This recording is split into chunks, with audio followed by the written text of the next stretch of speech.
तो दोस्तों स्वागत है आपका हमारे YouTube channel SP study centre में। तो आज हम बात करने वाले हैं मैथ के दो चार वाले रैखिक समीकरण के बारे में। ये जो ऑब्जेक्टिव है 2024 बोर्ड एग्जाम के लिए बहुत ही महत्वपूर्ण होने वाला है।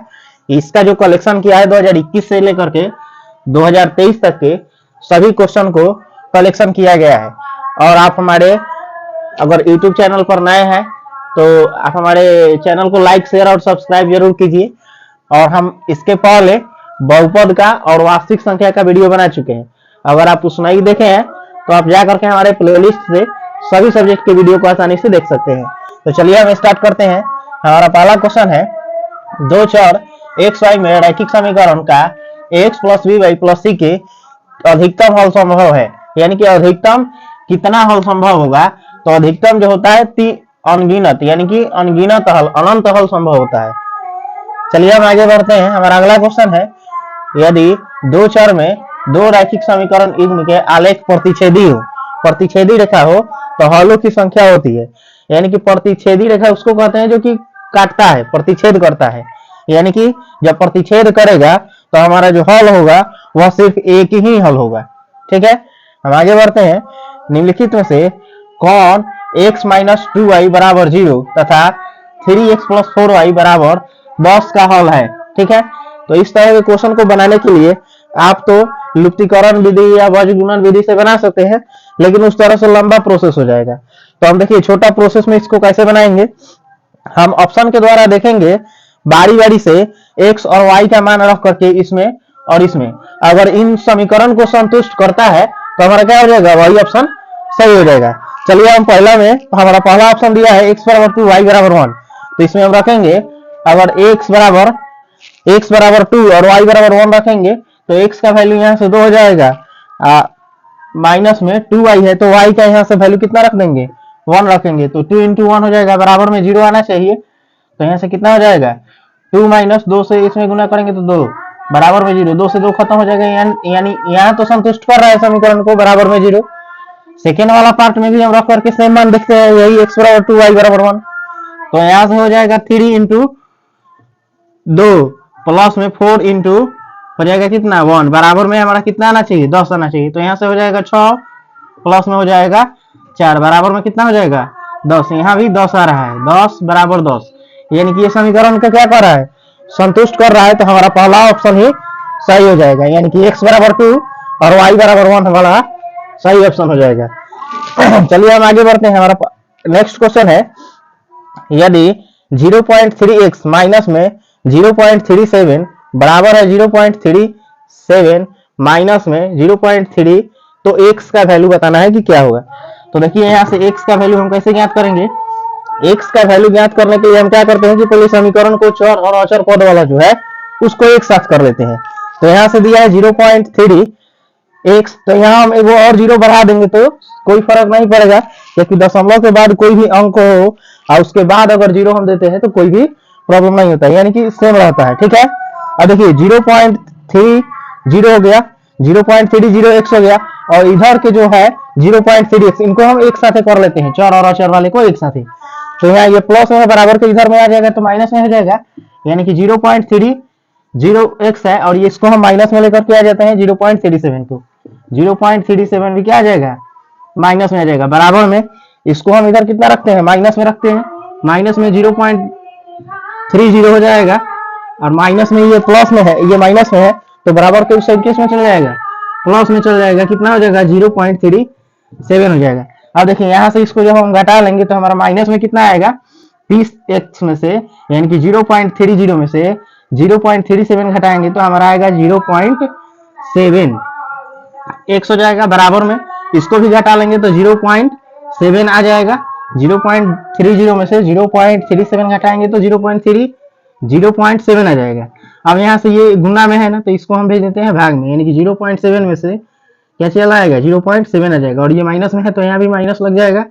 अब इसको हम काट देते हैं, कट जाएगा, यानी x का वैल्यूएशन यहाँ से कितना आ जाएगा, माइनस में हमारा 1 आ जाएगा। तो हमारा कौन सा ऑप्शन सही हो जाएगा, ऑप्शन नंबर ए जो है हमारा सही उत्तर हो जाएगा। चलिए हम आगे देखते हैं। आगे क्वेश्चन है एक रैखिक समीकरण का घात होता है। तो दो चर वाले बहुपद में हम पढ़ाए थे कि एक रैखिक समीकरण जो होता है चाहे एक चर वाले जो बहुपद होता है उसका घात क्या होता है, पावर 1 होगा। तो इसमें कौन सा ऑप्शन सही हो जाएगा, हमारा ऑप्शन जो है सी नंबर सही उत्तर हो जाएगा।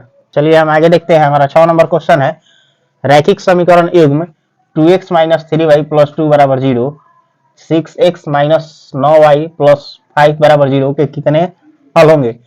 ये जो क्वेश्चन है 2022 में पूछा हुआ है, ठीक है। चलिए इसको हम बताते हैं कि इसको कैसे हल करेंगे।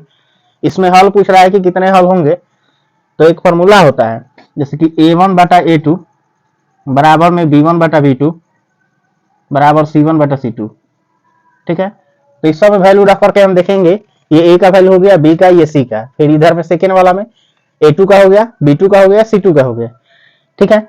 अब यहां से जो दिया है a1/a2 यानी कि 2/6 हो जाएगा, 2 बटा यहां से हमारा 6 हो जाएगा, दूसरा कितना हो जाएगा -3 -9 हो जाएगा, बराबर में c1/c2 यानी कि 2/5 हो जाएगा। यहाँ से माइनस खत्म हो जाएगा, इसको काट देंगे 2 3 6 यानी कि 1/3 हो जाएगा, इसको काट देंगे 3 3 9 1/3 हो जाएगा, यानी कि हमारा क्या होगा, ये जो a1/a2 हो रहा है, a1/a2 यहाँ से हो जाएगा 1/3 बराबर में हो जाएगा 1/3 और बराबर नहीं होगा 2/5। a1/a2 बराबर b1/b2 बराबर नॉट c1/c2 हो, यानी कि ये दोनों बराबर हो और तीसरा बराबर नहीं हो, तो इसका जो हल होता है कोई हल नहीं होता है, यानी कि हमारा ऑप्शन जो भी हो जाएगा सही उत्तर हो जाएगा। चलिए हम आगे बढ़ते हैं, हमारा ऑप्शन, हमारा अगला क्वेश्चन है 7 नंबर, 2x + 3y = 11 और दूसरा है 2x - 4y = -24 हो, तो ये बताना है कि इसकी समीकरण को संतुष्ट करते हैं। तो इस समीकरण को बनाने के लिए हम वज्र गुणन या लुप्तीकरण विधि यूज कर सकते हैं, लेकिन वो जो हो जाएगा लंबा प्रोसेस हो जाएगा। तो इस तरह के क्वेश्चन को बनाने के लिए हम क्या करते हैं कि ऑप्शन से चलते हैं यानी कि ऑप्शन में हमारा क्या है, x = 2 है, y = 4 है। अगर मान के चलिए यहाँ 2 रखेंगे x के स्थान पर, y के स्थान पर यहाँ 4 रखेंगे, तो क्या होगा, 2 का इसका गुना करेंगे तो 2 दूनी 4, इसका गुना करेंगे तो 4 3 12, यानी कि हमारा कितना हो जाएगा 4 + 12 हो जाएगा, यानी कि 12 4 16, जो समीकरण को संतुष्ट नहीं कर रहा है, तो हमारा ऑप्शन भी ए गलत हो जाएगा।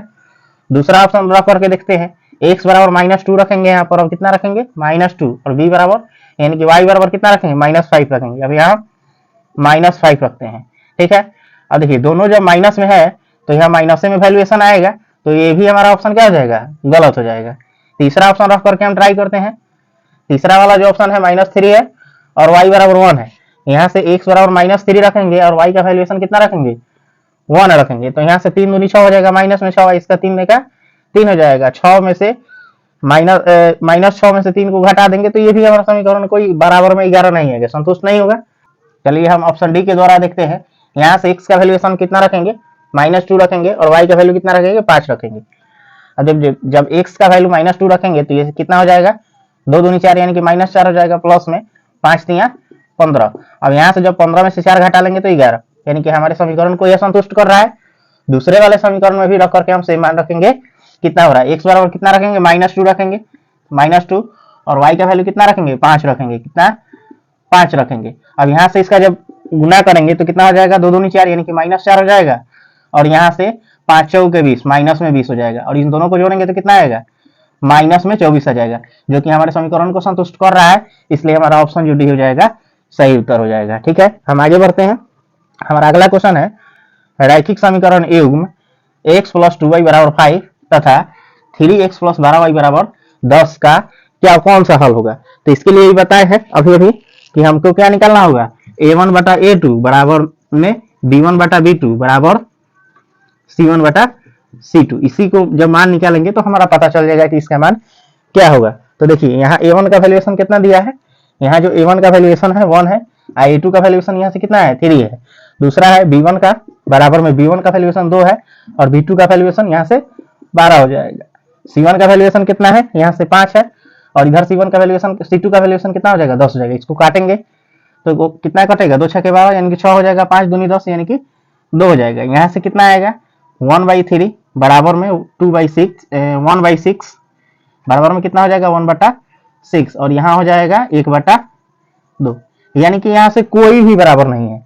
और जब कोई भी बराबर नहीं होता है तो क्या होगा, जब कोई हल बराबर नहीं हो, जैसे a1/a2 बराबर नॉट b1/b2 बराबर नॉट c1/c2, तो हमारा जो ऑप्शन हो जाएगा ऑप्शन ए सही उत्तर हो जाएगा। एक और हल होगा, ठीक है। एक और हल को अद्वितीय हल भी कभी कभी ऑप्शन में देता है, तो इस तरह हमारा ऑप्शन जो है ए हो जाएगा, सही उत्तर हो जाएगा। हम आगे बढ़ते हैं। हमारा क्वेश्चन नंबर 9 जो है, यदि दो चर में दो रैखिक समीकरण के हल अनंत हो तो उनके आलेख होंगे। जब अनंत हल हो ना, यहाँ पर अनंत हल, तो उनका जो आलेख होता है दो संपाती रेखा होता है, यानी कि जो रेखा होगा ना उस पर कोई कितना भी रेखा खींच सकते हैं, यानी कि उसके संपाती होगा, ठीक है। तो आज हम इस वीडियो को यही रहने देते हैं। अगर आप हमारे इस वीडियो में नए हैं तो हमारे चैनल को लाइक, शेयर और सब्सक्राइब जरूर करें। और बहुपद का और वास्तविक संख्या का आप वीडियो नहीं देखे हैं तो हमारे प्लेलिस्ट में जाकर के इस वीडियो को आसानी से देख सकते हैं। धन्यवाद।